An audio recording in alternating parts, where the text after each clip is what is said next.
Hey everybody, Happy New Year. It is the first day of 2024. I hope you guys are well. I hope you had fun with your families last night. Not too much fun. And as for me and Sarah, we did stay up a little later than normal, but I didn't make it to midnight, I have to confess. I did sleep in today. So now you can kind of see in the background the mountains that's the view outside of our window. And I'm so glad you're with me today. It's a new year, it's a new day.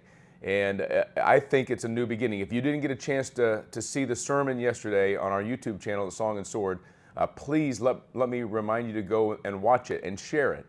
I think it's a really good teaching about the wise men, but also I shared 7 things that you can do this year to make it a better 2024. 7 steps you can take. And so, are you going to make some resolutions today? I think it's a good Christian thing to make resolutions. My wife doesn't like making resolutions, but I think it's a good chance to reset and to start over. And we got a brand new year ahead of us, Lord willing, 365 days. What's going to happen? How's he going to be faithful? Where are we going to be? For me, I'm praying for a really, really awesome 2024. And I'm praying for you. So text prayer. Yes, even on New Year's Day, we pray for you. Text prayer to that number on the screen. I'll be glad to pray for you. And pray with us today at 1:49. Set your alarms on your clocks, your wrist, on your devices, all that stuff. So at 1:49, we're praying together. That's what we want to do. Today and tomorrow, I'm going to spend a couple of days just talking about what it means to resolve. To make a resolution means that you're saying, this is what I really want to do. And I might get into this a little bit later, but remember, you're not doing this on your own power.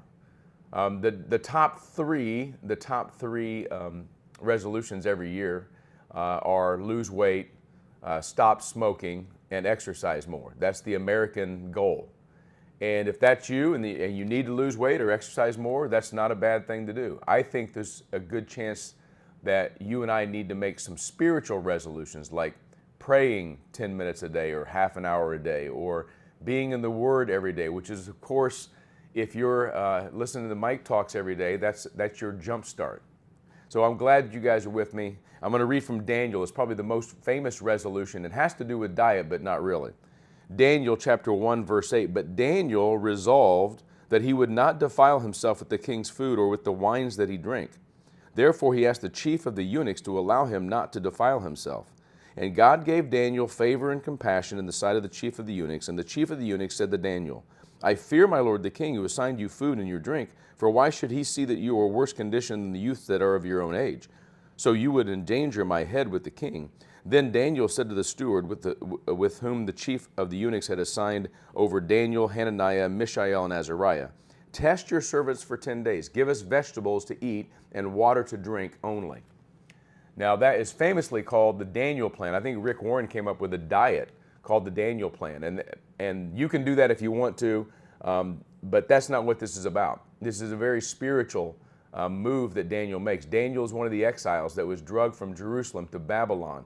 He, along with his friends Shadrach, Meshach, and Abednego, they were actually given new names. They were in a new location, learning a new language and new customs. And it came mealtime, and they had a problem. Because before them, on the king's buffet table, was all kinds of unclean food and wine that they had never eaten and drank. And so Daniel made a decision. It says in chapter 1, verse 8, Daniel resolved that he would not defile himself.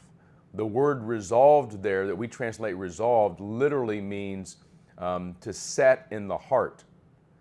Daniel said, he said, no, here's the line that I'm going to draw. Sum lev, to put, to place, to set, lev, the heart, my inner being. He made an inside decision, and he stuck to it.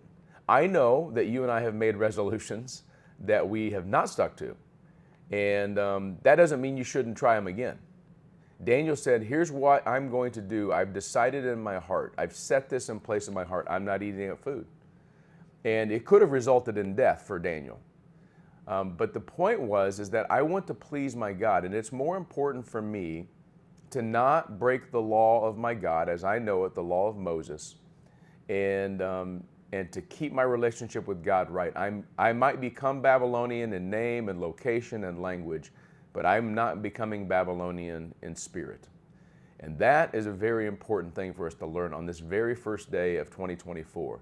Let's make some resolutions today. Make some determinations in your heart.